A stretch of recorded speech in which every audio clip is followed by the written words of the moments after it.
একটা মেয়ের বডিতে যেইটুকু তার ডিগনিটি বাকি থাকে, যেই ক্লোদিং গুলো দিয়ে, সেগুলো কোনো একটা বাকি ছিল। আধা জিনিস ছেঁড়া ছিল, আধা জিনিস ছেঁড়ার চেষ্টা করেছিল।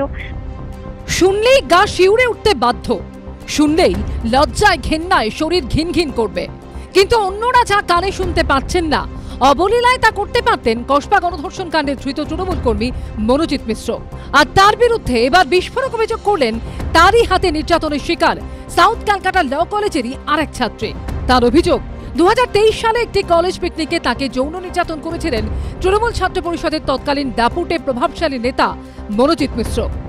মদেরও অ্যারেঞ্জমেন্ট করাই ছিল, মনোজিতের আন্ডারেই করা ছিল সেটা। আমি যখন ফোনটা রাখতে যাই, রাখার সঙ্গে সঙ্গে আমি পিছন থেকে শুনতে পাই, যে ব্যালকনি থেকেই শুনতে পাচ্ছিলাম আর দেখতেও পাচ্ছিলাম, যে দরজা, যে মেন যে ওই রুমটার দরজা, সেটা কেউ বন্ধ করে দেয়, সিটকিনি মেরে দেয়। যেই আলোটা এসছিল, আলোর মধ্যে তার মুখটা এসেন, তখন ওটা পরিষ্কার হলো যে ওটা মনোজিৎ।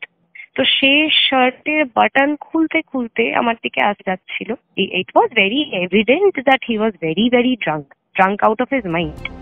বহুদূর থেকে আইনজীবী হওয়ার স্বপ্ন নিয়ে মা বাবাকে ছেড়ে কলকাতা এসেছিলেন পড়তে।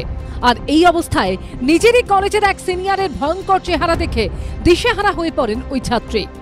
তাকে খুব সাদাসিধে বলি যে, দাদা এখনো দরজাটা বন্ধ করো না, আমি বাইরে বেরোবো। সে কথাটা ইগনোর করে গিয়ে আমার একটা হাতের থেকে ফোনটা সে ছিনিয়ে নেয়। আমার সে পিছনের মধ্যে ঠেলে দিয়ে যায় ব্যালকনির মধ্যে। যতটা আমার শরীরের মধ্যে জোর ছিল সেটা দিয়ে পুশ করি, কিন্তু সে কোনোভাবেই সরে না। সে গলার মধ্যে কামড়াতে শুরু করে। সে আমার বডির উপরে কয়েকটা কমেন্ট করতে করতে, খুব অশ্লীল টাইপের কমেন্ট করতে করতে, তিনি বুকের মধ্যে হাত দিয়ে আমার ইনার ওয়্যারটা ছিঁড়ে দেন।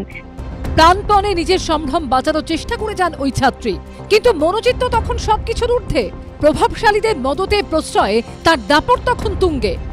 সেই মুহূর্তে তিনি আমার বাবার নামটা আমাকে বলেন। যে আমাকে এটাও বলা হয় যে তোর বোন কোন স্কুলে পড়ছে, আমাকে এটাও বলা হয় যে আমার বোনকে সে স্কুলের থেকে তুলে নিয়ে যাবে, সে 2 মিনিট লাগবে না আমার বাবা মার আতাপাতা মিটিয়ে দিতে, আমাকে 2 মিনিট লাগবে না তার অনাথ করে দিতে। তারপরেই সে আমাকে বলে যে যদি এটা না চাস, যে এইগুলো আমি না করি, তাহলে আমি যেভাবে তোকে ছুঁচ্ছি সেভাবে আমাকে ছুঁতে দে। 30-35 সেকেন্ডের জন্য আমার তখন হুঁশ ছিল না। আমার যদি 30-35 সেকেন্ডের থেকে বেশি জ্ঞান হারাতো, তাহলে আজ নির্যাতনটা আমি হতাম। শেষমেশ সেই সময় দরজায় অন্য কেউ নক করায় সেই যাত্রায় রেহাই পেয়েছিলেন ওই তরুণী। এবিপি আনন্দ।